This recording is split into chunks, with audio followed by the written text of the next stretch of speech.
Looks like we're live, buddy. I see the red light rolling, and blink, blink.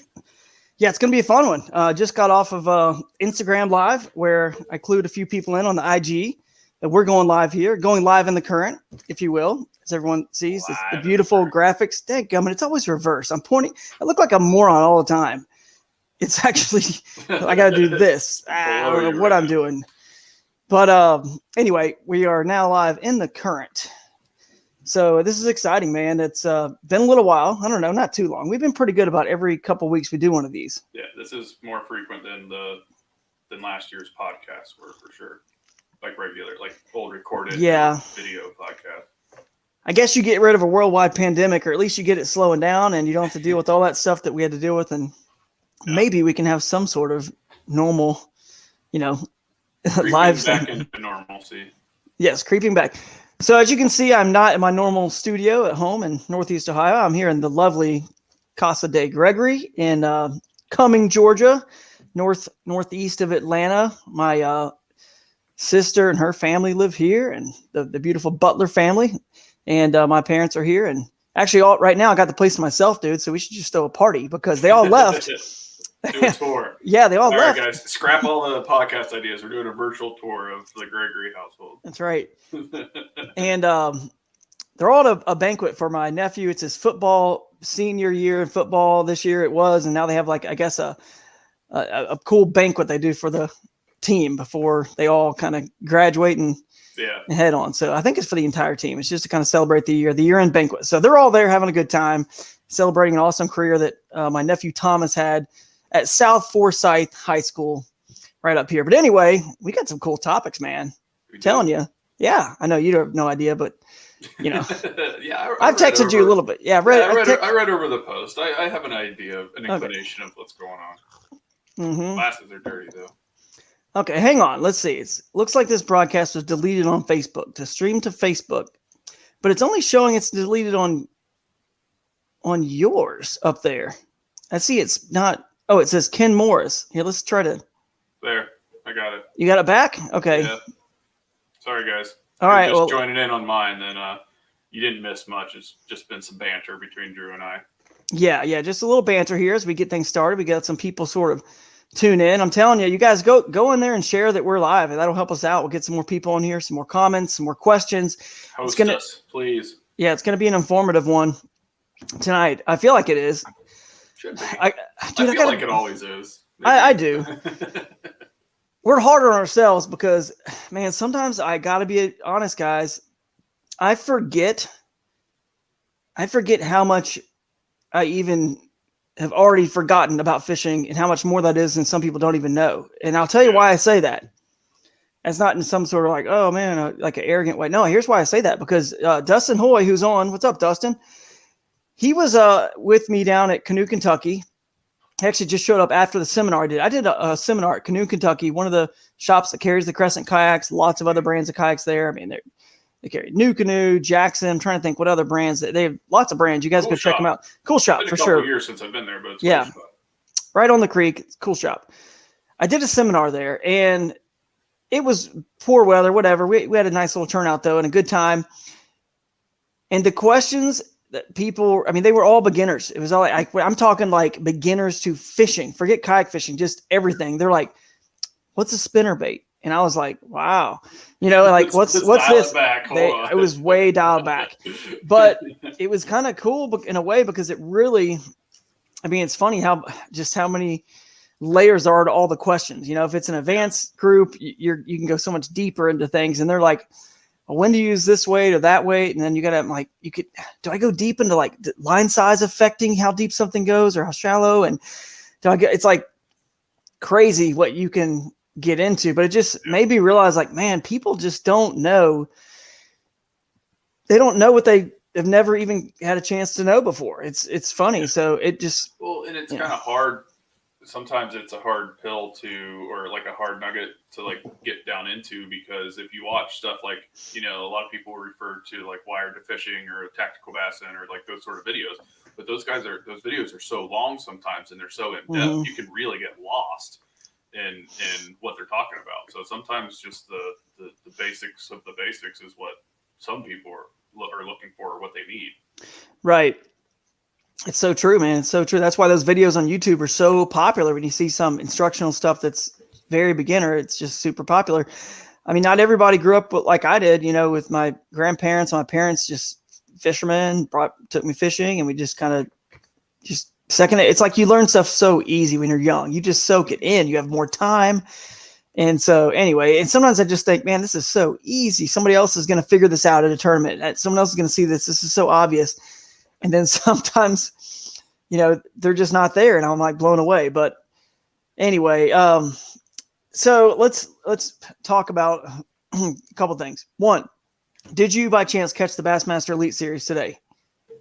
I did not. I went fishing for a little bit, and good excuse. Good excuse. Then took a 2 or 3 hour nap because it was 50 degrees and super windy, and I was cold and tired and grumpy when I got back. So I took like a 2 hour nap. I didn't watch anything. Well, I'm gonna try to pull something up here. Since you missed it, I'm gonna try to see if I can pull it up on Instagram. There's a clip that Bass Nation shared on Instagram, and I bet you if I search them here, I can pull up and I can share my screen. So Lee Livesey set kind of set a record. I mean, he set the third biggest stringer of all time today. 5 bass. I think he had 42.3. Jeez, that's a big bag. Oh, here we go. All right, here we go. So I'm going to share my screen. And it's a huge bag. He won the tournament. He was down by 7 pounds to begin the day, I think in 5th place, and he ended up winning by a pretty good margin. And he did it on his home lake, all on pretty much on top water, like a Zara spook walking bait. I don't know if it was exactly a spook or a 1-knock or whatever he had, walking bait, and just crushing. His smallest fish was 7.7. I think his biggest was like 9.2. And it was just stupid. And it was just really, really cool to watch. Really exciting.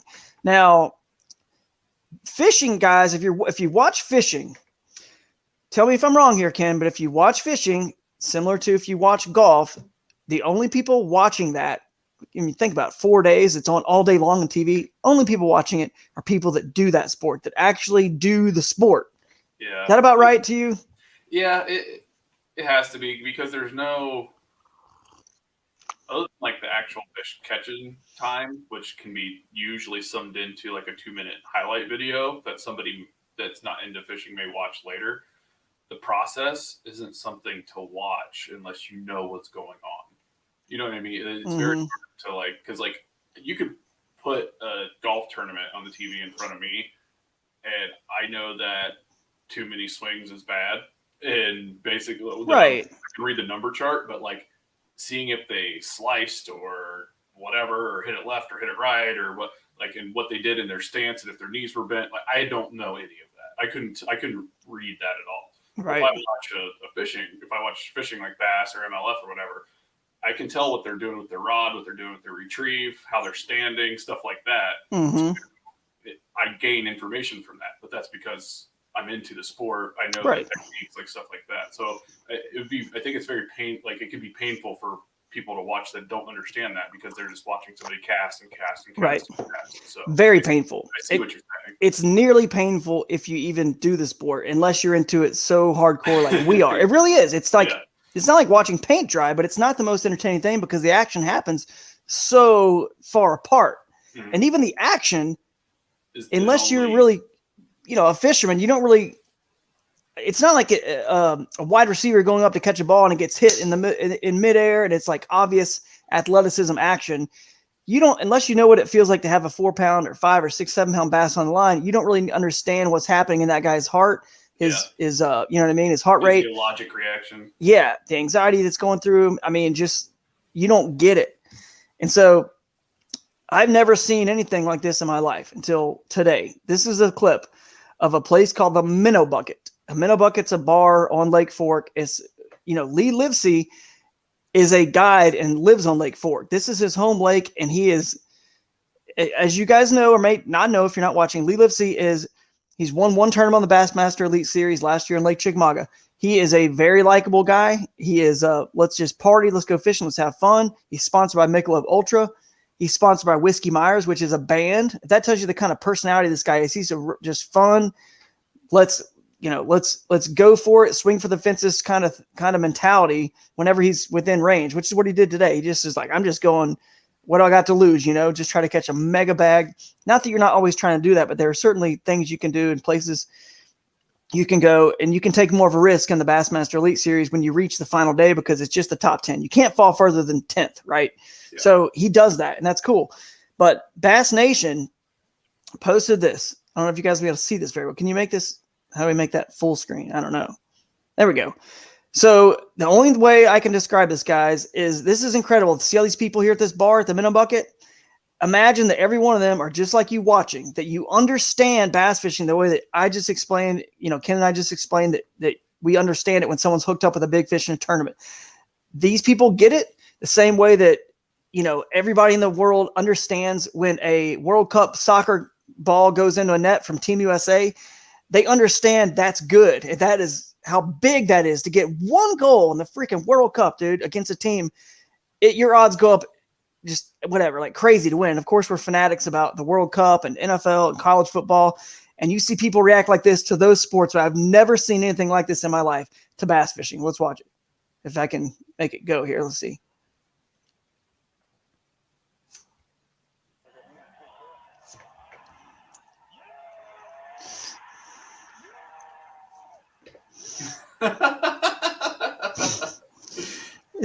Can you hear the audio? A little bit. It's low, but a little bit. Yeah, dude, that's like what the bar looked at like when the Cavs won the NBA championship in, was it 16?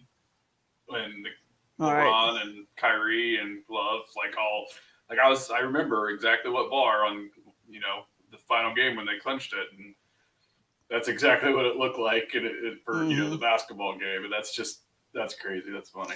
Could you hear the audio on that by chance? Mm-mm. No. Oh man, it's a bummer. It was in my. You have it muted. Click on the little thing in the bottom right corner. Well, I was unmuted. I was hearing it. Yeah, it was unmuted. Gotcha. Well, everybody go watch that Bass Nation Instagram. You should listen to the audio. I mean, when they all get how big this is, because this put him over. I can't remember what it was. It put him over 40. He was at like 30 something. He was in high 30s, like 38. And he really wanted to get over 40. And at that point, he already had one of the biggest bags. But that just is incredible to see a bass fishing step one tournament. It's amazing that they have this on the big projection screen to begin with. Yeah, right. Because usually bass is on like the corner TV and somebody complains about turning it off. And in my experience, the manager, i.e. myself, or the owner, somebody that I know, are like, no. Yeah. It stays. So, well, this is Texas, I guess, and they get it, man. It's a little different territory, different group. I get that, but it's still right.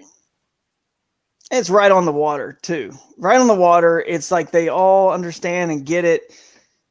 Pulling for their hometown boy. That was nuts. Which, by the way, what did I say? 40. He had 42 or 43 pounds. I can't remember today, but either way, it brings me to a topic we're going to get into later, which is how do you equate length, guys? This is one of our topics tonight. How do you equate length in inches, the way we do it in kayak tournaments, to weight?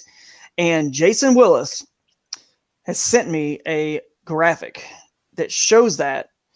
It shows exactly how we can equate it, because someone did the data, I guess the research on the average largemouth bass at every inch increment, and not even inch. I'm talking like every 1/8 of an inch. So, 14 and 1/8 of an inch, 14 and 1/4 inch, so forth.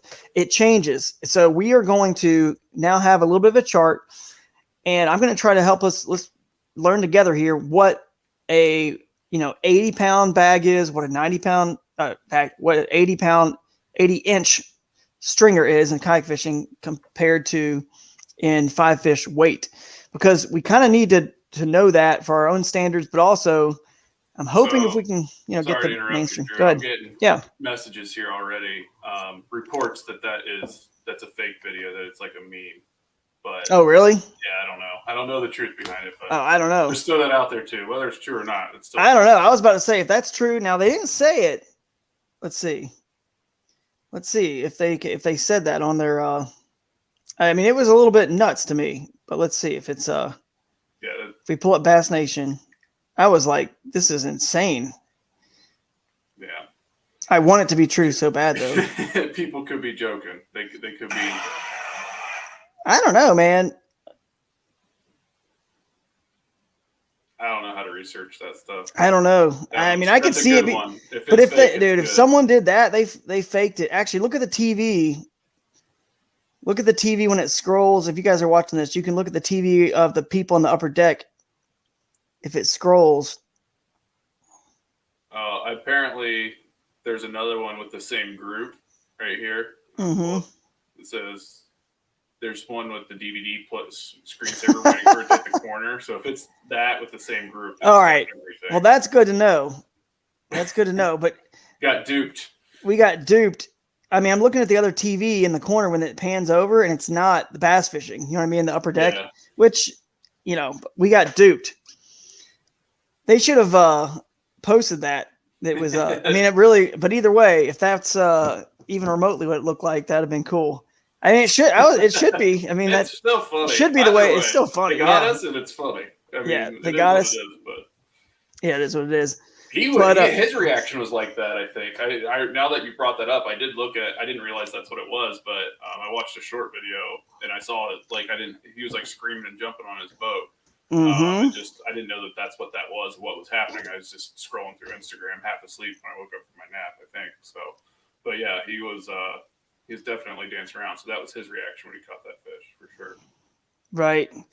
Yeah. Well, you know, like I said, either way, I think that there are certainly a lot of people out there watching today that definitely felt that way. It was just pretty cool to watch him. You were cheering for him to keep going and maybe catch one more. He said he lost an 8 or 9 pounder right before they had to come into the weigh-in, which they go off the live stream the last hour, so you don't really know what happens. So we were all kind of pulling for him to get, you know, to break the all-time record. You know, maybe catch another, 9, 10 pounder and Cole another, 3 pounds or so. All right, but sorry to diverge, but back to our chart here. So yes, our chart is amazing. I personally don't know the accuracy of it, but it seems pretty legit. It seems fairly on point. Is it fake too? Should we put it up now? Is this fake? Are we getting memed hard today? Did Jason Willis send me a bogus weight chart? It looks like it could be fairly accurate. It does. Just from looking at the links versus the weights. I mean, it's not gonna be precise, guys. Like obviously, it's not gonna have.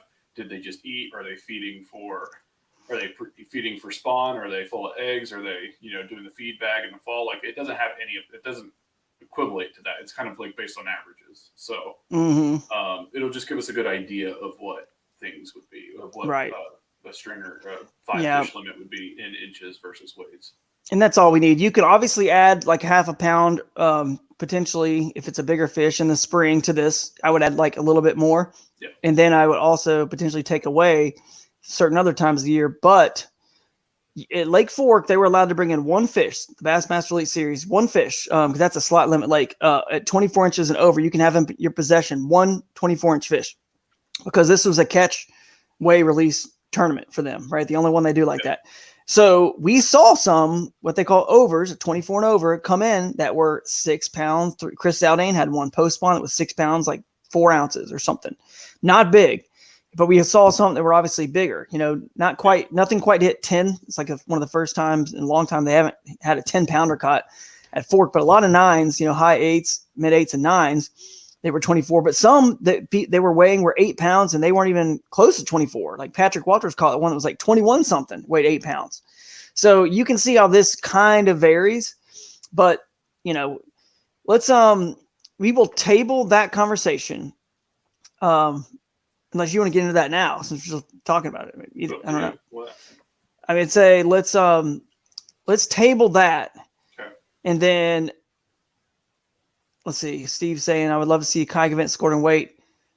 Tell you what, man, we're talking about it. Let's just keep talking about it. Let's get into it. Because I did a couple things in the private chat if you want to peek at those. So yeah, I saw that. Let's tell us about it. So you guys remember a couple weeks ago, Drew and I went 1-2 in the Pickwick Wilson Wheeler tournament. And we thought it'd be kind of fun to take this chart and see what the weights would have been according to this average chart, just to get an idea of what our 98.75 weights would have been versus, this chart. So I calculated them up before we started. Pull up the chart if you can. Do you have it up? Yeah, I can pull it up. You guys got to see this chart, and I will post it. I'll post it on like Instagram and Facebook. That way you guys can copy it. Here's the chart. Where'd it go? There it is. All right, so let's take our banner off here. Give me another moment, so they can actually see that whole thing. I mean, I've never caught a 29-inch bass, so we can leave that one covered up. So, as I was saying, we know that Drew and I tied with inches at Pickwick. Yeah, thanks for reminding me. Tiebreaker. However, according to this chart, Drew would have had 22.79 inches or pounds. So it's in decimals. So it's not; those aren't ounces. That's just 22.79 pounds based on the length of his individual fish with this chart. And I would have had 23 pounds. So I still would have won in weight, according to this chart anyway. Who knows? His fish could have been fatter. But the only thing that's odd about this is I had smallmouth, so I don't know how that changes it. And I don't know if those would weigh more. That's true. I forgot about that. I don't know if those would have weighed more. This is only a largemouth bass chart. That's what's interesting to me. I don't know, man. They were obviously vol fat pre-spawn. Yours, the largemouth and the smallmouth. So I don't know if a smallmouth of that length. Anybody out there, comment, post. Do you think that a largemouth of the same length would weigh more or less than a smallmouth of the same length? Because they're taller, the smallies are, and broader, but their heads probably don't weigh as much. There's a lot of weight in them. Get as big. I just don't, because like people talk about the smallies coming out, like the giant smallies coming out of Erie, and they're 6 pounds. You know what I mean? Like, and that's a usually 21-inch smallmouth. So like they get really fat, but those are like the big shouldered, really big belly ones, and like some of these largemouth that are 23 inches getting up to 8 pounds. That's just ginormous. Like I just don't think the smallmouth get as heavy, but that's just my personal opinion. But I caught a 21, and I caught 221 1/4-inch smallmouth and 121. So if it was the largemouth that says here, that would be a 5.71. Yeah. Which I do know this, a 21-inch smallmouth, one of mine was 5 pounds even. So I do know that. So that's lower than that. So that may tell us a clue there. I think it really depends on their environment too. Because I honestly feel that smallmouth of equivalent length is slightly heavier than a largemouth. Yeah, Matt Davis saying that there. Yep. Yeah, I think I don't know. It has to do with environment though too, because I guess thinking about it harder, yes, I think an Erie smallmouth or a Great Lakes smallmouth, that is probably true. I don't know if I would find it to be true in some of the river and creek systems unless they're just abundantly eating, which they do, but I don't think there's just the forage isn't that great. It's a hard question. There's just so many variables, but close enough. I mean, this is going to at least get us close enough here. So let's So you had so here's what I would say. We basically each had 23 pounds, right? Now, I'm going to say you and I both had probably closer to 25 or 26 pounds. I would say 25 because it was pre-spawn, and you got to add, these fish are big. So you're adding, when they're pregnant, they really weigh like, half a pound, even a pound more sometimes when they're that fat and that full of roe.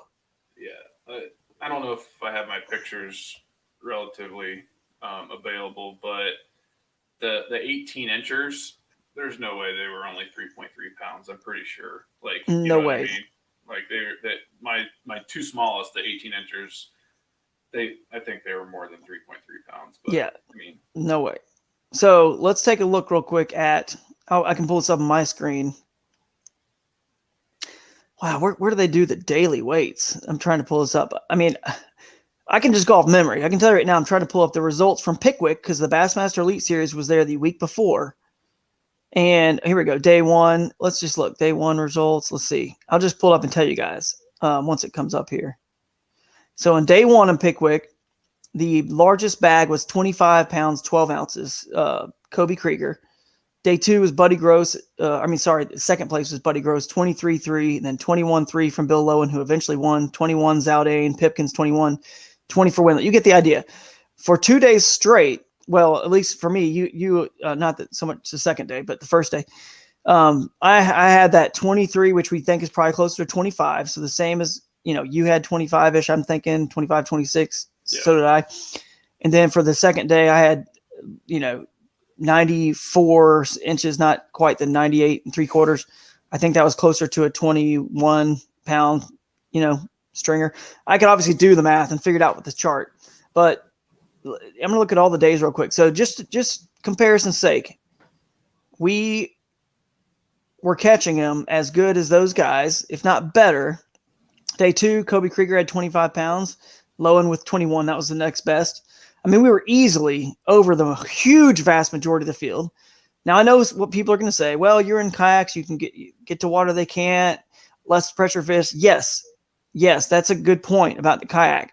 But we're still competing against 100-something people, and they can get to those places too. And also, on the flip side, you can say, well, bass boats have the ability to milk run and run to all these places that they want all over the day, to the dam, all these other hot spots where they know the fish are, this brush pile, this rocky point. They can cover more water and hit. So they have an advantage on that side too. It's not like, so I think that balances out. I think it kind of balances out. There's equivalent variables in the two that would, I mean, I think it's safe to compare what we catch versus what I think so. I think it's hard for both people to catch a 25-pound bag.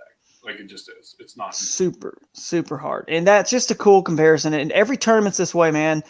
We are catching huge fish. Lots of kayak anglers are. Guillermo and Jody and Matthew Scotch of the Trinity River just caught giant fish. Look at Brian Howe and Joey Vanyo on the Hobie Bass Open Series on Seminole. I mean, those Guillermo, are the... I calculated his up too based on this chart. Right. And, he's got the 24-incher on there and whatever else. So he had 110.5. Mm-hmm. And his total came to 33.19 pounds.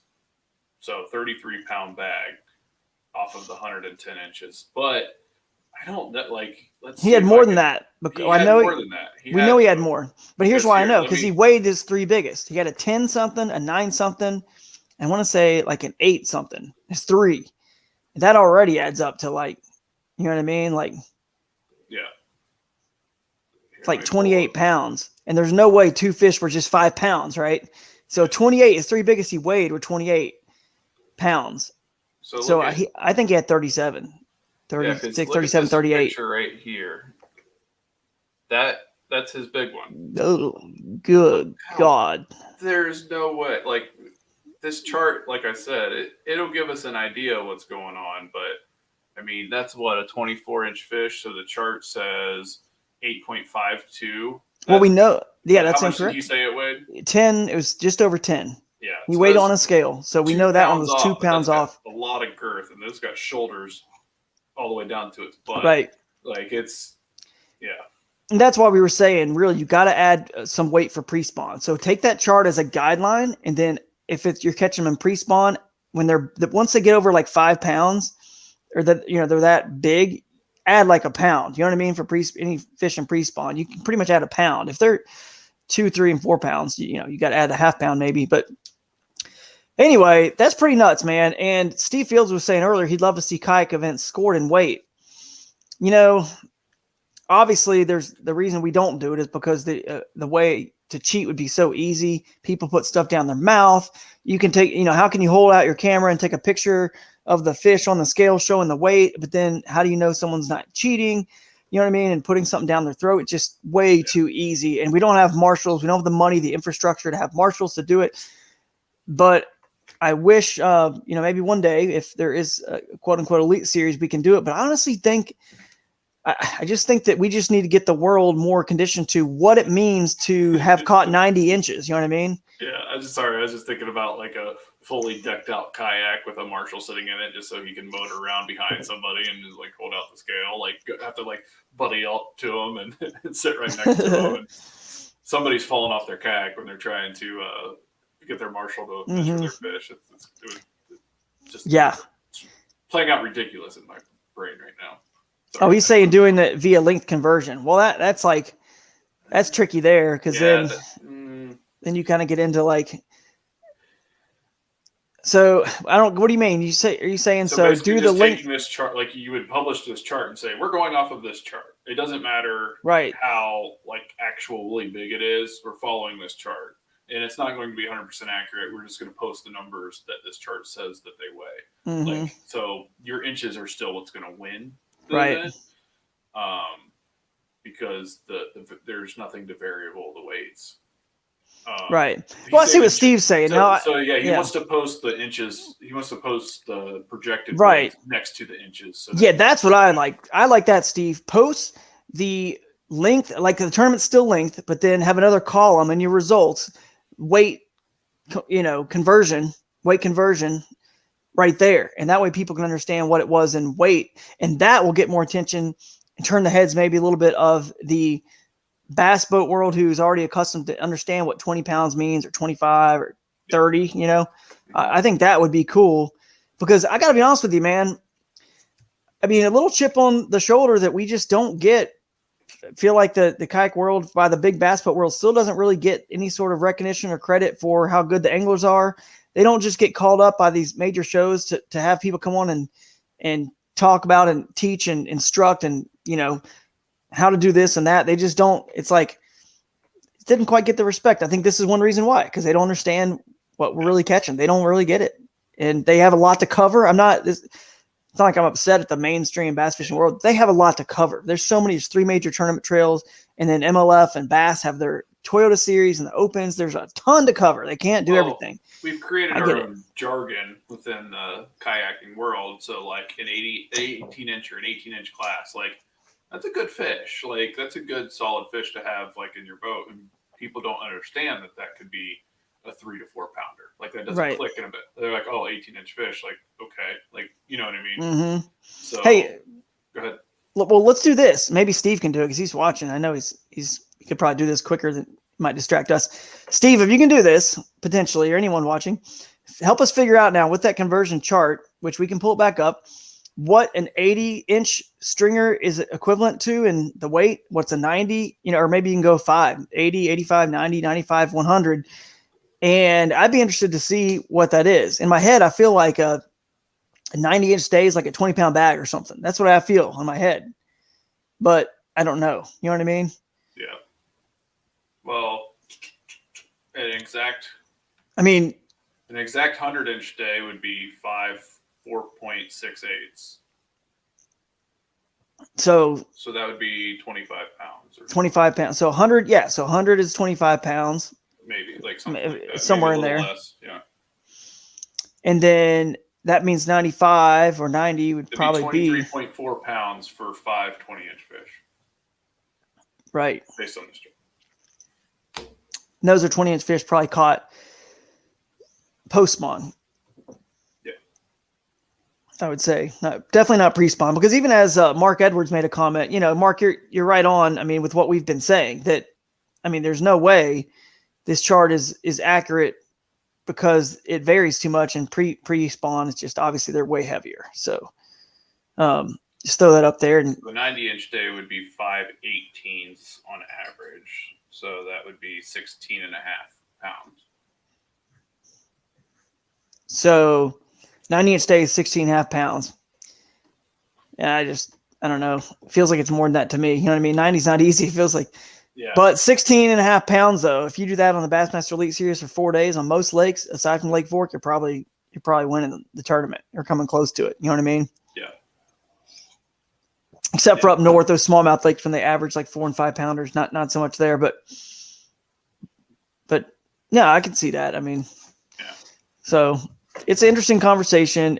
There's just a few barriers. Okay, the barriers, in my opinion, to getting kayak fishing a little bit more, recognized or noticed in the weights and what we're doing, I think is our entry fees are $260 max. That right there in our purses, when you win $5,000-$6,000, the mainstream world is kind of saying like, that's like nothing. You know, our entry fees for the opens are $1,800 or $2,000, whatever they are, Toyota series, and every, you know, BFLs, all these tournaments are all more than that, all of them. So it sort of equates like that's not really elite, because you're not putting in $5,000 like the NPFL or the Bassmaster Elite series. That's not like that. I think that's one thing, because, you know, because it obviously equates to our purses, our winner not getting $50,000 every week. You know what I mean? Yeah. I think that hurts, not hurts, but I mean, it kind of is a little thing that we get a little bit more noticed if people are doing that. What's up, John? John's saying he had 98 and a quarter of smallies on Erie yesterday, and he said it was over 25 pounds for sure. But I believe it's pre-spawn eating a lot smallmouth right now. Like, we're getting into May, we're like early May, and through the rest of the month, Erie and St. Clair are going to start producing some really big smallmouth. Not that they aren't already, but for the next month, it's just going to be insane. Mm-hmm. If you catch a day that's fire, you're going to have the best day of your life. It's going to be fun if you can get out on a good day. So right. So yeah, I think what Steve's saying, what these guys are saying, if we could do what Steve's saying, you know, one day have a conversion over there, or another column that's a conversion, just so people could understand it. Yeah, we might get, you know, a little bit more attention from the other side of the world that goes by weight. If we had some bigger entry fees, we may get it. The other thing that's obviously, I think, preventing us from, you know, really getting over the top is just the fact that none of our trails are live streamed. We don't live stream the anglers out there yet, because the tournament trails don't have the budget for it. That's a lot of work, dude. I mean, a lot of work getting people on boats to follow them, and a lot of production costs in that. But if we can at least get over the hump with this conversion thing and get higher entry fees, and, you know what I mean, and some of the events to have more of a real true elite, it doesn't matter if 50 or 60 people show up, but if you're all pitching in $2,500 or $1,500 at least, or $1,000, the purse is going to be pretty hefty, and so it's going to be interesting. But we'll see. We'll get there one of these days for sure. I mean, just look at how much better off we are now than we were 2 years ago. I mean, just 2 or 3 years ago, it's completely different landscape. So just totally. And away at it. I agree. And Bass is involved now. Bass, we are the low man on the totem pole, but just having them recognize what we're doing, if they ever really fully wrap their heads around it and market it and promote it and make an elite series, or I'm not saying it's a true like elite series, it could be called whatever, but it's just one with a higher entry fee. People start to become real familiar with all the anglers and their names, because any sport, to be successful, you have to be very understandable, like easy to understand. Like, everyone understands football. You can watch football and enjoy it if you've never even played it, because you understand what athleticism it takes in each play. It's just constant action. You know what I mean? But anyway, you got to understand the sport. It's easy to understand football. Basically, it's like get the ball across the goal line. It's very simplest form. And, you know, the more we can get our sport out there and make it easy for people to understand and follow along, and the AOY and how the points work and all of it, just keep it consistent, understandable, we'll continue to gain momentum and more fans. And maybe one day we'll have a scene like that with a bar where everyone's going nuts for a real one. A real one. We won't get memed. A fish catch where a guy's going down rapids, spinning around, nearly flipping over. You know, that's the thing. There's a lot more entertainment value to kayak fishing than, I think, the boat fishing now, because if you get 3 or 4 footers out in those main lakes where some of those Hobies are, like, it's still not fun. As big as a Hobie is, it's still not fun to be out on those waves. So if those guys are out there, you know, trying to grind it and work through it safely because they're experienced, like, that's going to have a little bit more impact on what you're watching than some guy in a bass boat just going up and down the whole time. You know what absolutely. I mean? And then people like us, like, going over riffles and over waterfalls and, you know, climbing over logs and doing stuff like that, depending on, you know, what's allowed in the rules of foraging and stuff. Like, it, you know, it's a lot more fun to watch. Like, you know, is he going to dump all this stuff when he drags this kayak through a gator swamp? Like, you know what I mean? Like, it's going to happen, man. For sure. A little bit more exciting stuff, I think. The exciting elements of the Sabine River tournament the Elite Series had before is similar to kayak fishing. Jason Christie is in an aluminum boat going way up the Sabine River, like 100 and something miles up it, all those twists and turns, dodging logs, and just trying to not break down, you know, just bust a lower unit or a prop, whatever. Just getting to the spot, right? It was very much a kayak fishing kind of tournament, you know, where he went in that area. Got through some logs, some tight areas. He said that other boats he knows couldn't have done it. And then other guys running 100 and something miles the other way towards Houston to Galveston Bay, Brock Mosley, Chris Zaldane, some other people made long runs, even Lee Livesey going real far. I mean, I think that's the kind of stuff that's exciting, like you're saying, the entertainment value. It made that tournament, even though they were catching like 2-pounder, was a big one, right? You were better than the average fish was a 2. Even though it was small fish, it was exciting. You know what I mean? I think kayak fishing has that element. And Steve right here saying streaming is coming as connectivity improves. No doubt about it, man. No doubt about it. Streaming is coming. Because what you were saying, Ken, about the waves, like it's exciting offshore, it's exciting in the wild places. And what Steve's saying, the stream just has to get to all those locations and strong enough, and then you could be a producer. You could almost, if it can be done this way, when you have GoPros on everyone's kayak, let's go to this guy. Let's go to this guy. Maybe his signal's not good right now, but whenever you get a clear signal, you can control it and let's go to him. Let's see him, because you don't need a cameraman. You just need a GoPro that's powered up all day long with the ability to be a producer and just switch cameras. So that'll be cool. Yeah, that'd be really cool. Real cool. That's funny. Dustin Hoy says I would help to be Drew's camera guy and have to follow him in the swamps. I guess he's saying I would hate to be Drew's camera guy and have to follow him in the swamps.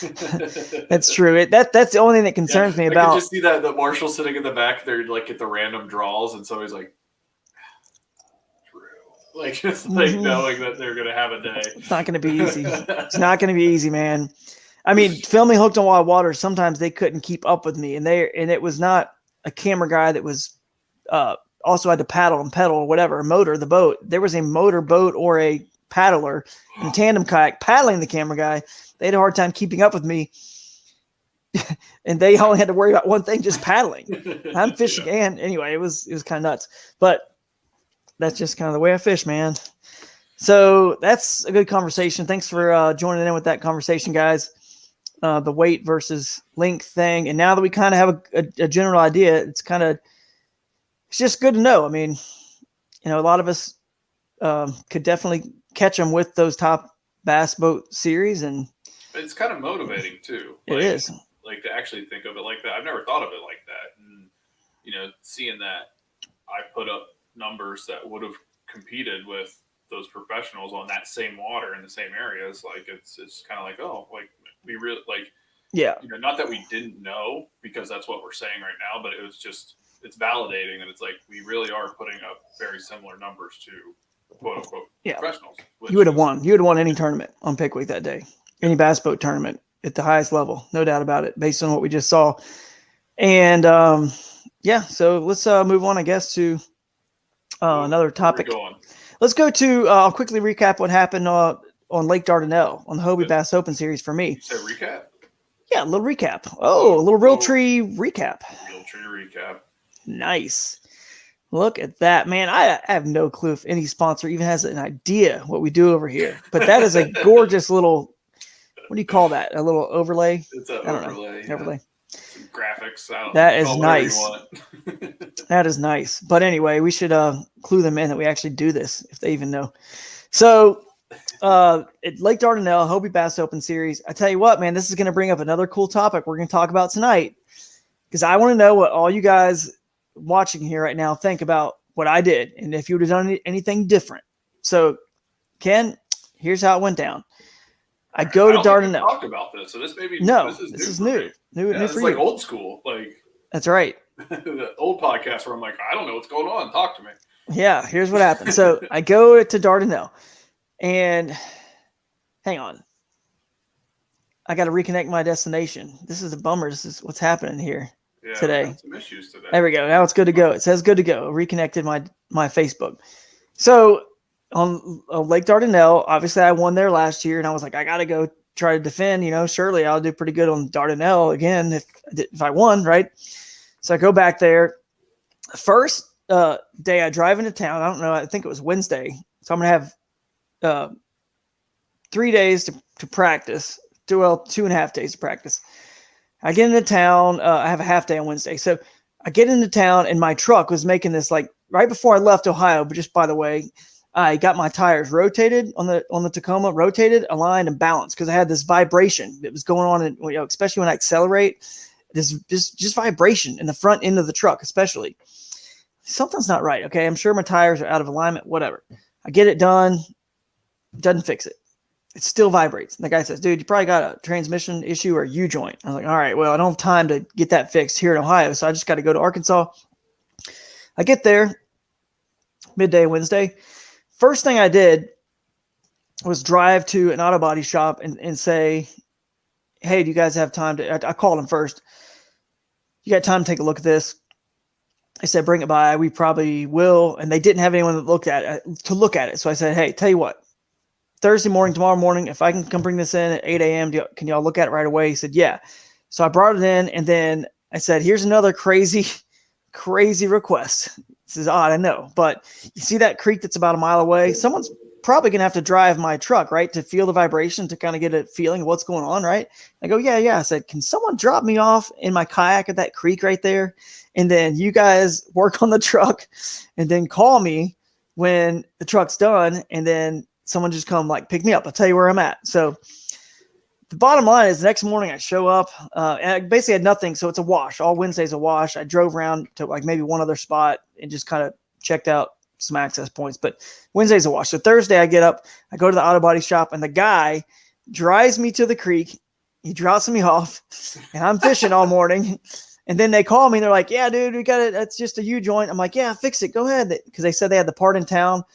And then they called me when it's done. I was like, "All right, I'm downstream here at this ramp. You guys come pick me up." And then one of the guys there fishes bass tournaments, and he was all excited, pumped about this whole, situation. Really, he came and picked me up.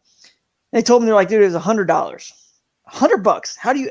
First of all, how do you go to an auto body shop and actually spend like less than, I don't know, $200, $300, $400, $500? I don't know." I was shocked. $100. So shout out to Woody's Auto in Clarksville, Arkansas. Jeez, that's it's nice. Unreal.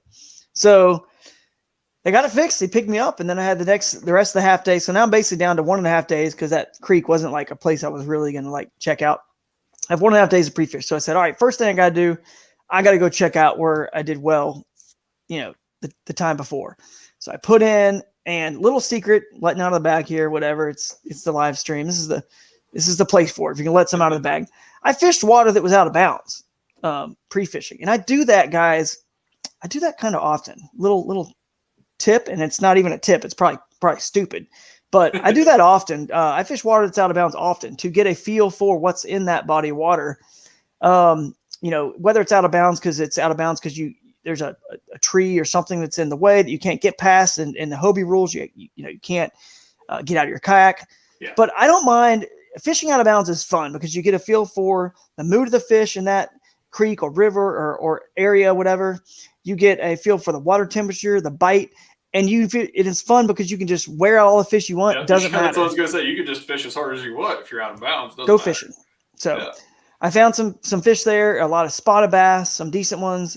And as I made my way further down into more inbounds water, I hooked only one good largemouth bass. One that was good. It got off it, but I saw it. It was like a 17, 18 incher.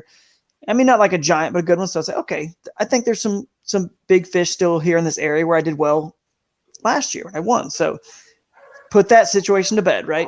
So now it's time to find more like new water, right? And by the way, so I didn't even cast at all my good stuff from last year. I just didn't even cast that. Because why? I just hooked an 18 incher. There's no way that's the only 18 incher in that area. If you hook one there, they're going to be further downstream too, right? In this area. So I was like, all right. So I left and went to another spot that I had pre-fished last year. And this is actually the next morning. Next morning, I went to this other spot. So last day, Friday morning, I get up and it's going to rain this day. Weather's not going to be good. I go to this spot. I paddle across this bay and I fished the first 5 minutes, dude. A Z-Man sling blade spinnerbait. I catch a almost 20 incher, 19 3/4 inch fish. Big 5-pound largemouth. Caught the fish. Said, well, my job here is done. Got out. I didn't even catch any. I didn't want to fish for any other fish because the place I like to fish, the quote wild waters, guys. I mean, I just feel like your best odds are to leave those fish alone. They're too fragile, too small, and you need fish to hold up for 2 days. Yeah. How many other fish people were pre-fishing the area? You know what I mean? You don't know too. So how many people are catching the fish? They often may not recycle as well Mm-hmm. as a spot that has access from like a main lake area. Like if you find a spot on a main lake, there's a strong chance that if fish are relating to that area you're fishing, more will move in if you remove That's right. the ones that are already there. Whereas Yep. some of the times in the places we fish, the population isn't there to recycle. So, Exactly. It's scary, dude. It is a scary way to go into a tournament fishing these smaller bodies of water and the wild waters we like to get to. It's a nerve-wracking thing. How many people are going to show up at the ramp or show up in that area? It can only handle one usually or two to last for that many days. How many people pre-fished it and beat the fish up and didn't? How many people would have, comment, guys, how many people would have left after catching that one fish, and how many people would have just continued to fish? It's so hard it's so hard to only catch like a fish and then boogie out, because you're like, is there a population? Is this the biggest size? If it's only like a 16, you're like, okay, I know fish are here, but are they all 16s? Like, you have to can't be just one. Yeah, you big gotta one. Trust Can't the be. environment and make a gamble, I guess. But the front came through. So the front came through at rain. See, I was happy, man, because I left, went back to listen to this, took a nap, organized tackle. Lance Cooley stayed with me. Yeah. My buddy Lance. He's like, I text him or call him. He's in a driving rain out in the middle of that rivers and all these different places. He's just getting poured on. He's miserable. And I'm just like napping, man, just chilling, taking it easy. It was the most amazing Friday before a tournament I've ever had. Yeah. And getting organized, which I need to do more of. But anyway, that was what I did. So then tournament day, I go to that spot. My plan is to go to that spot where I caught the 20-incher, right? Yeah. Because like I said, I've pre-fished it before. I've caught decent fish in that area. So between that knowledge and the 19 3/4 the day before, I'm like, surely, dude, I get there, same thing. 5 minutes in, early, our first cast was 6:15, I think. I may have posted this fish at 6, I don't know, maybe 6:30 or 6:40. It was pretty close, 15 minutes in, I guess. Yeah. I catch a 16.5 incher, and it was a tall, fat one. So it was a pretty big 16.5 incher. So I'm thinking, okay, they're here. Good fish are here. You know what I mean? Like, they're here. It's going to be on. And I fished all the way up this creek and back and everywhere. And I caught maybe, I think, 2 other fish. One other was a keeper. Maybe I had 3 fish when I left there.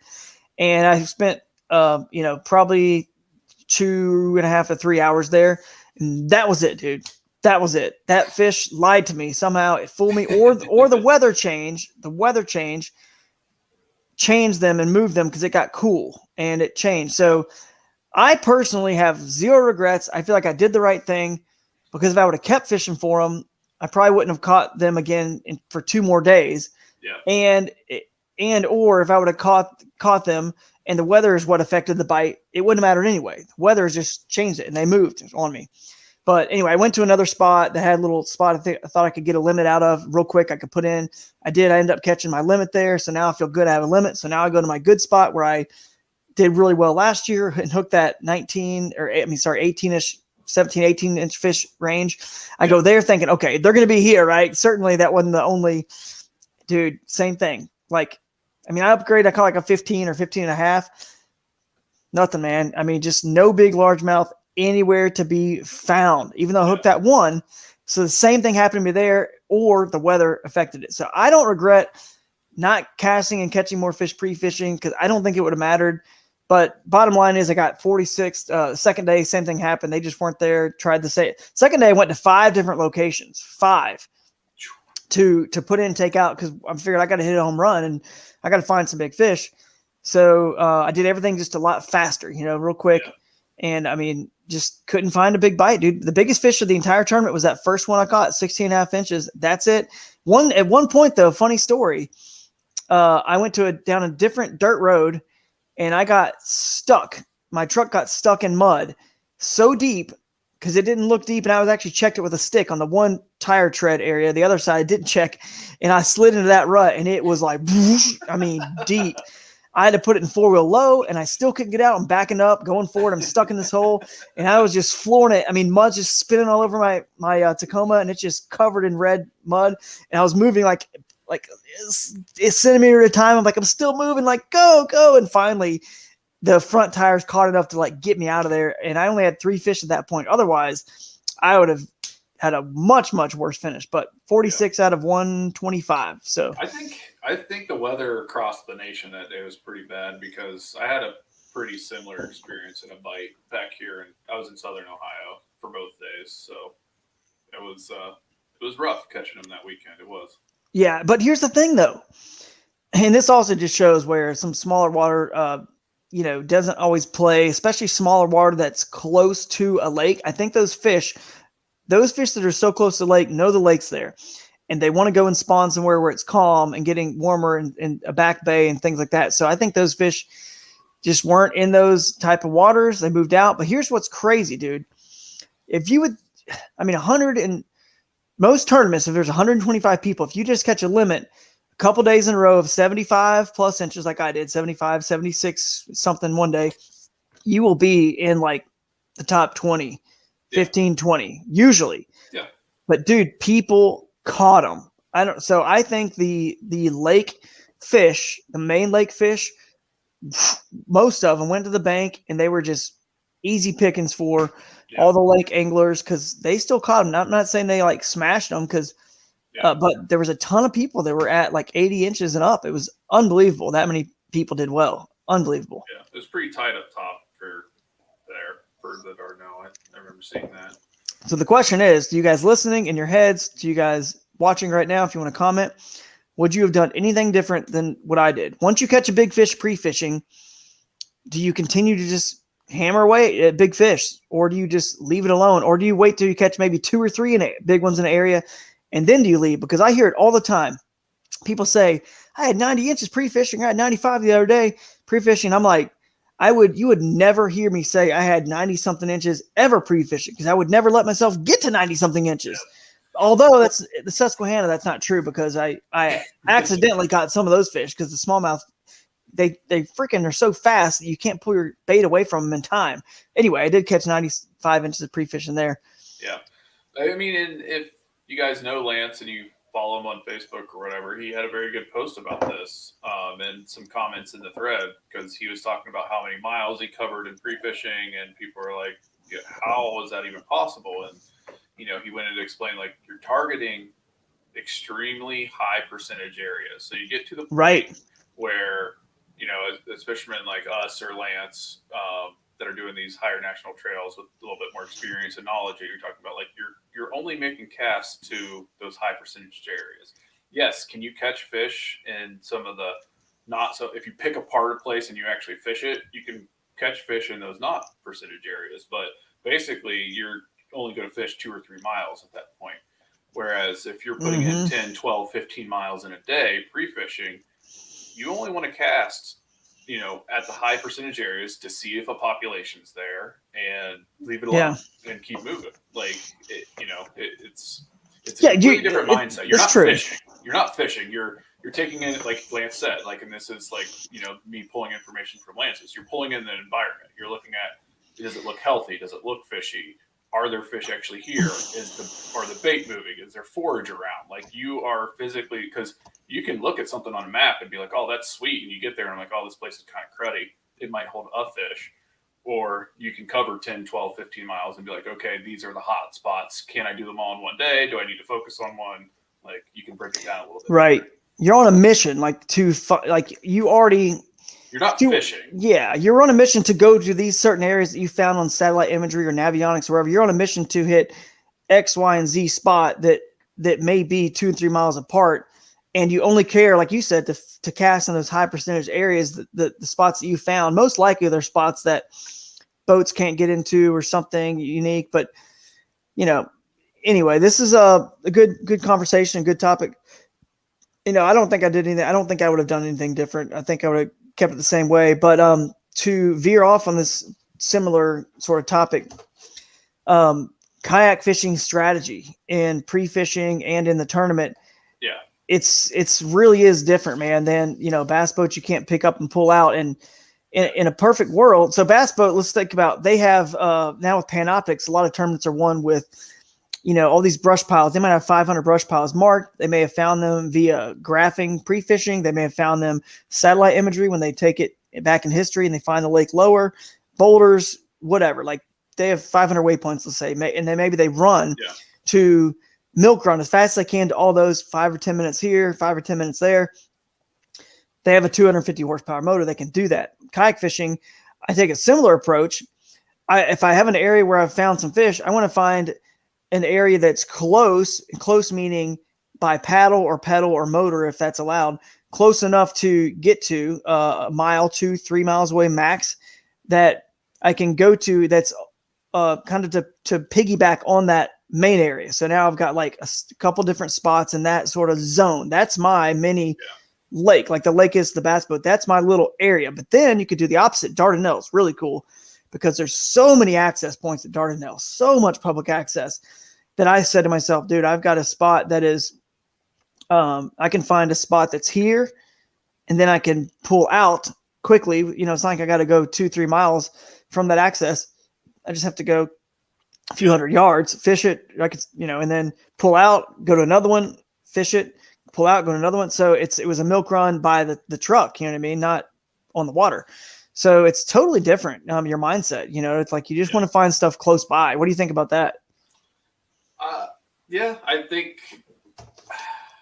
that's a decent strategy. I think the issue with that is being prepared and organized enough to be able to get your kayak out, get it in a truck, move it, unload it, and start fishing again. I think that whole process is a lot mentally. There's a block on there mentally to be able to pull that off, and a lot of people think that you're wasting too much time moving. It's one of those gambles that you're talking about where, like, if this pays off, it's going to be great. If it doesn't, I wasted 15 minutes to an hour and a half moving in the middle of the day. You know what I mean? Which is what people do when they pick up and run across the lake. So they waste the same sort of gamble. They're wasting fishing time, but it's, if you have your system down to where you can load it up, strap it in, and get moving, like it's basically the same thing. Yeah, that's where that Crescent Ultralight comes in handy. Let me tell you about my weekend last weekend. Not this current, but so this was a local event hosted by Raccoon Creek, our friends Bobby and Dustin down in Southern Ohio. And this was there was like 5 lakes on the list, and then any moving water within a radius of the headquarters of Raccoon Creek. So day one, I did no pre-fishing. I literally just drove down. Do you want to interject with this real quick? No, we don't have to do this now, but we'll put this question from Steve Baker up there. Yeah, for sure. Just so you know, Steve, we're going to get to that question. That's a good question. So no pre-fishing. I drive down Friday just to hang out Friday night, and then I'm just going to go fishing. It's a 2-day event, total of 2 days. So it's similar to what you did, just on a local scale. I pick a local river, and that has a little feeder creek running into it. So and our weather situation was 38 degrees in the morning and then up to 60s during the day. So it got down pretty chilly and then warmed up during the day a little bit. So day one, I put in a river and I run up a creek, probably about a mile and a half, with maybe a couple chasers, not going to be qualifying fish, like under 12 inches. And I come back out, and then I continue to fish the rest of this river, and I start getting a couple bites. I catch a 12-inch. I catch a 13-inch. I think maybe another 12-inch or so, or maybe a 15-5, something like that. Finally a decent fish. And I'm getting like mid-morning, like 10 o'clock or so. I hook a 17 or so, get it up to the boat, lose it. It slips off the spinner bait. Dang. Another net issue. I was pretty frustrated and I wasn't paying attention to my organization, and I went to pick up my net and it was tangled in the other rod and I couldn't get it out.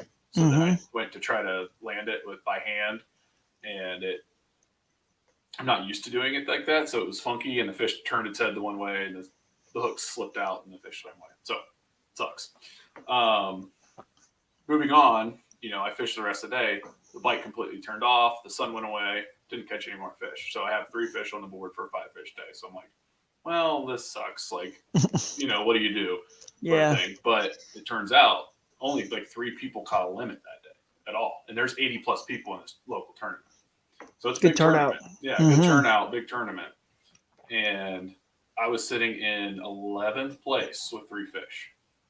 And I think they're paying out to like 8th. It was 10%. So they're paying. So right there. In reality, I have a chance to cash a check. I'm outside of the bubble of winning, but I have a chance to cash a check if I can catch a limit on day 2. So that's what's playing in my head is like, what do I do on day 2? Obviously, the main river was where I caught fish, but it wasn't exactly producing like crazy good bites. Also, another story, I'm not going to say it on here, but I didn't really want to go back to that same area due to some parking issues. But the next day is weighing in my head. I know the creek, Raccoon Creek itself, has spotted bass in it. And as we discussed, it's full of spotted bass. And as we discussed, spotted bass don't get big in Ohio. Like the northern spotted bass don't get big, but they get big enough to be 12 inches at least. So in my head, this is my gamble. Yeah, 5 of those. If I can get 5 of those in the boat, there's a very strong chance that I'll cash a check because the conditions are going to be exactly the same. The bite's going to be just as tough tomorrow. How many people are dropping out? How many people are fishing the same water that they fished yesterday? And how many, and like, how is it, like, this was my gamble. I was like, I got it. Like, if I can put 5 fish in the boat, I will cash a check the next day. Like, that's what my mind said. So I knew nobody was going to be on this creek because spots, a fish Ohio, which is like an Ohio trophy, or it's like 15 inches for a spotted bass.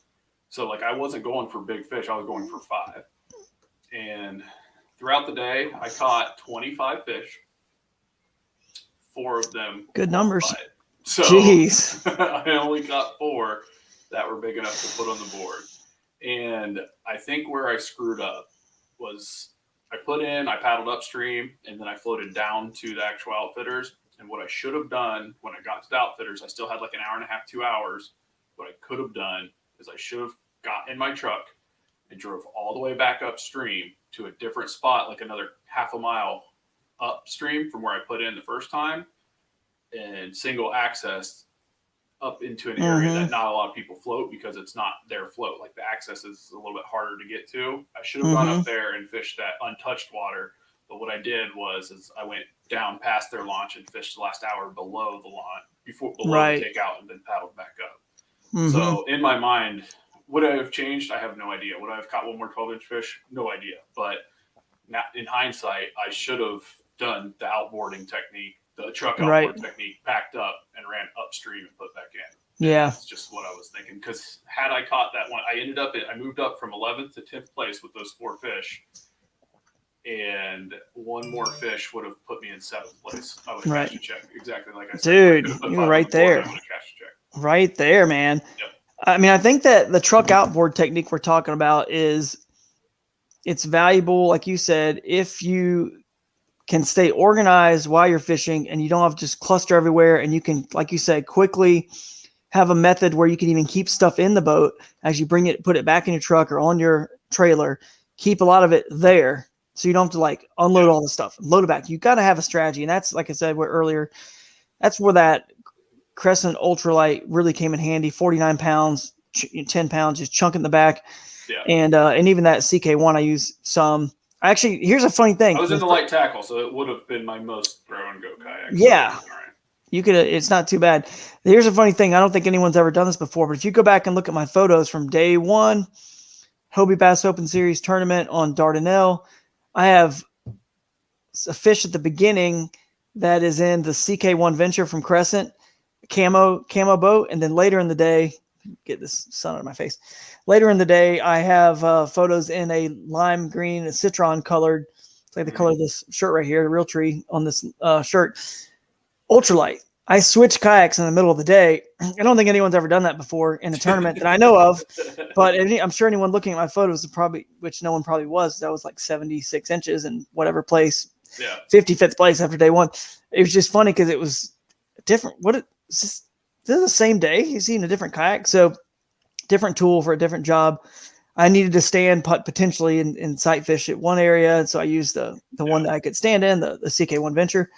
So there it is. So I'm gonna bring up my buddy Matt Davis. He says, "Ken, I may have or may not have won a tournament in that hard to access area. Rumors abound." That's talking about. So, yeah, apparently that would have been the right call. Also, while Matt Davis is up here, his birthday was the other day, so it was a happy birthday to him. And a few days before that, he caught a true 20-inch smallmouth out of a river in southeast Ohio. So that's a true monster. That's like the goal of goals in Ohio is to get a 20-inch smallmouth in a non-Erie watershed waterway. And absolutely, man. So congratulations to him. Yeah, congrats. Look him up. He's got video of it. Like it's a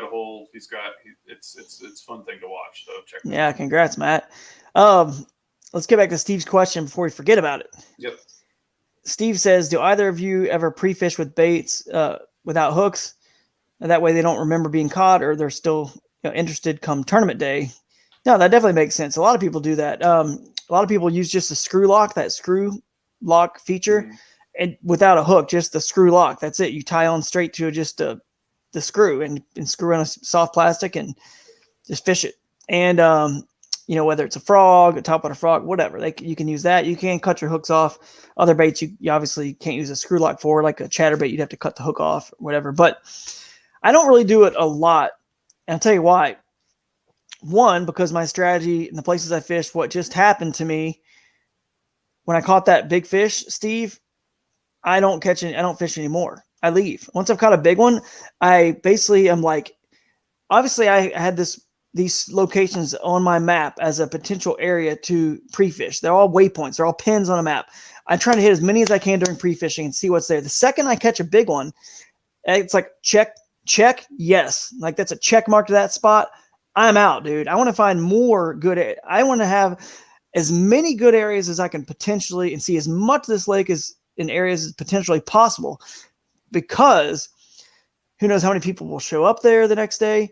Who knows what weather conditions, as we saw in Pickwick and other locations, flooding and anything else, because, you can pre-fish all you want Monday, Tuesday, Wednesday, Thursday, Friday. But if the weather and all the conditions change, you better, and that ruins 5 of the 6 spots you found, you better be, thanking your lucky stars that you went to 6 different places and you got one left that did not get affected adversely by that weather. So I go to as many places as possible. So I heard an echo. It was weird. Sorry. Oh, are you live? Are you watching live? Yeah. So that's kind of why I don't really use the no hook very often, because I just don't really ever get to the point where I need to, but that does work. If you just want to get bites, just bites to see how many numbers of fish are there, then it's really good, because then you can just pull it out of their mouth with the soft plastic. You don't have to set the hook. You're getting bites, but first you obviously got to get some bites and catch them to see what size you're dealing with. And once you're dealing with that size, to me, I'm like, I'm out. If there's a big one there, most likely A, it's not the only big one, and B, it's not the only bass in the area. There's more bass in the area. It's just, they're not going to be alone. There's just very rare. So that's a good question though. Personally, for me, I don't own enough tackle to cut the hooks and stuff off for practice. I usually only carry enough tackle for what I'm using that weekend. So it's just not something that I do. I don't. Yeah. Now I do have a funny story. Speaking of that, hey, you can always use an old one, dude. That's like, you're just done with an old jig, put a new skirt on it. It's something, an old chatterbait, an old spinnerbait. That does remind me of the time at the KBF National Championship where I should have won that championship, where I'm fishing for like hours, a couple hours, getting bites, seeing. And the other thing, by the way, Steve, is I usually can see the fish coming. If I'm standing and fishing in clear water, I will wind spinner baits and stuff fast. That's why I said earlier that I accidentally caught 95 inches on the Susquehanna pre-fishing, because I couldn't pull my bait away fast enough. And I actually have a funny video. I don't know if I ever posted it, but I catch it 18 something inch smallmouth, almost 19 inches in Susquehanna. And I can't remember who's next to me, but I'm wheeling it. And I was like, shoot. And I'm like, so mad. I'm yelling, upset as I'm fighting this fish in. And I'm sure if I air the clip, people will be so confused. Like, why are you upset right now? And you can hear me saying, I'm like, dang it, no. And I'm like, caught that freaking 18 something inch fish. And I'm ticked off at myself. Usually I can pull it away from them before they eat it. And I just want to see where they come out of and just see them. So anyway, not that time, but That happens. So It does. anyway, what else? Is that about it here? I mean, I don't know what else we got to cover. We talked about some strategies.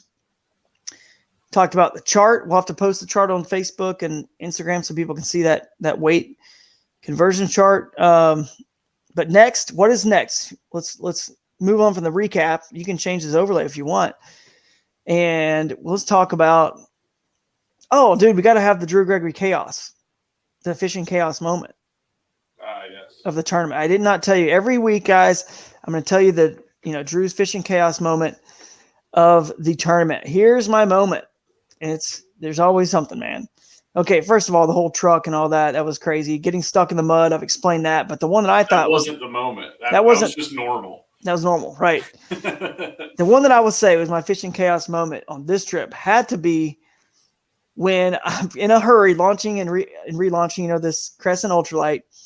I have a camera mount, a post camera mount on the very stern of my Ultralight, and I wrapped the Yak Attack cam straps around it as I'm lowering it down to the water. And what I did is, I did tell you this story. And so I didn't go through a handle or anything. I'm not through a handle. I'm just through the pole. And it's a steep, slick, muddy, steep bank down to this water. And so somehow I'm lowering it down and I let go of one of the straps. It just starts going fast and I just let go on accident or something. And it just slides. Of course, the strap slides right around. It just slides down into the river. And it's like full speed into the river and just cruises out to like the middle. And I'm like, now what am I going to do? I got to freaking, my kayak's out way further and it's too cold. I don't have any way to get out there. It's too deep. It's too cold. I'm not going in this water to get my kayak. The only thing I can think of is I just thought pretty quickly, I guess, on my toes. I was like, I got my keys. They were in my life jacket. I quickly ran back up, hit the unlock button on my truck. I grabbed the one rod. I left one rod in the truck because I didn't want to bring all my rods. It had a buzzbait on it. I ran down and I cast out there and I hooked my kayak. First cast, I was fortunate. I mean, obviously, it's not that hard. It's a kayak, right? I hook it and I slowed over there and I'm just like bringing this thing back in, just reeling and horsing this kayak back over to me. And I got it close to me and was able to get in the water and you need that get to fishing. Motor guide with the Bluetooth remote, so you can just pop the button and drive it back to you. I hear people talking about doing that. have to. You got to make sure your battery's connected before you launch that thing, because you won't be so happy. But no, that's funny that is something that you kind of always fear in the back of your head, that you're like, oh man, like your kayak gets away from you and starts going downstream or something. Mm-hmm. Like, what do you do? I don't know, man. If it's cold, you can't just jump in. No, because that'll ruin your whole day. No, I don't know. You can't. I don't know. Anyway, it's crazy. The chaos always happens, seems to surround me. But this time, for my level of Drew's chaos, this was probably one of my better tournaments. I think there was definitely some stuff that happened, but this is one of my better showings. So not as a low profile for you. Yeah, it was. But anyway, it definitely shows too, even if you have history at a place, different time of the year, different tournament, things change, guys. So didn't work out for me there. But I'm heading, now we'll talk about where we're heading next. Next for me is, and it's why I'm here in my parents' house in Georgia. I'm on my way down to Lake Eufaula, site of the BASS Nation, Bass Nation Kayak Series event, and the site of the Tournament of Champions for Hobie. So I'm going to fish that event here, the Bass Nation event on Saturday. I'm going to be pre-fishing. I'm starting probably like Tuesday. So I'm going to have a fair amount of time to drive around this lake and explore some of the lake, the river, the creeks. Yeah. Learn it a little bit for hopefully the TOC if I qualify, and hopefully do well in this event. So I'm excited. I think there could be some fish still on bed. I really want to sight fish some fish on bed. I really want to badly. So that's the plan. I'm going to go over there and do that. What are you up to next? May is pretty open for me. I'm judging a few tournaments. Considering going to East West Harbor to practice for KBF, but my next tournament is June 5th and 6th weekend. That's going to be St. Clair for KBF. So that's that's my next event, like official event. But I may use May to get out on Erie and practice my big lake fishing to try to find those smallmouth for St. Clair. Just kind of that's good. Let's get out there, dude. Let's go. May's open for me too. Once I get back from this, I'm open all May. My son's birthday is in May, Theo, so I'm not going to Hartwell for BOS, but you and I should get out there since we're kind of open in May. I've never caught a smallmouth in Lake Erie. I know it's crazy. I lived up here now about a year, but COVID and all that and just whatever, life, trying to get settled up here. Never been on Lake Erie to catch a smallmouth. So let's make that happen. And maybe go, maybe East West Harbor or something like you're saying. Never fished there. But and then I go to the thing I'm excited about after May is over, kind of like when you're going to be fishing that June 5th event. Yeah. I'm still toying with maybe hitting not Ray Roberts, freaking Sam Rayburn on Hobie BOS on the weekend before the BASS, nation kayak championship. That's in conjunction with the classic. And it's like the, whatever that is, 9th and 10th or something, 8th and 9th. I would lose a day of pre-fishing for that event, but there's only 3 days you're allowed to pre-fish anyway for the Bass Kayak Championship. I don't know how many people even realize that, even read the rules. You only have 3 days to practice for that tournament. It's off limits from I'm pretty sure probably now already. It's off limits for a month or something like that. Then you have 3 days. I would lose a day pre-fishing. I would have a long drive. I would be exhausted. But, man, I'm right there with Sam Rayburn. I don't know, man. But that's what's next for me, those events. Since Dardanelle didn't go quite as planned, you may be in a chance to pick up some AOI points or something. I'm considering just fishing Saturday, and if it goes well, fish Sunday. If not, bolt. And then I could still get my full pre-fishing in. I could just bounce. So that could be the way I play it. But I would have to probably be gone a little bit longer because I need to give myself 1 day to pre-fish, or at least I just don't want to go in blind, completely blind, but at least a half a day to fish Sam Rayburn, or 1 day to pre-fish and see something on the water and catch a fish, and then just go at it. But I don't know. We'll see. It would add on a day to my trip, and it's a big gamble too. It is a gamble. You could flop, but yeah, whatever. All right, guys. Well, it's been a wrap here. It's been a lot of fun. Look forward to the next one. I don't know when our next one will be, but we'll probably do one right after I get back from Eufaula here to kind of recap what happened there. We'll have another topic that'll probably, be in conjunction with what happened there. And like I said, I really want to find some fish on bed, sight fish. I haven't had a chance to do that this year. Put my Smith optics to good use. Man, really want to do that. So hopefully there's still something happening down there. But I am going to stop at the Crescent Factory tomorrow and say hey to the gang over there, and James and Scott and everybody. So if you need something, Ken, hit me up. Let me know. Yep. I'll be there. And until then, I guess we'll catch you guys later. Thanks everybody for watching. Later. Peace out. See ya.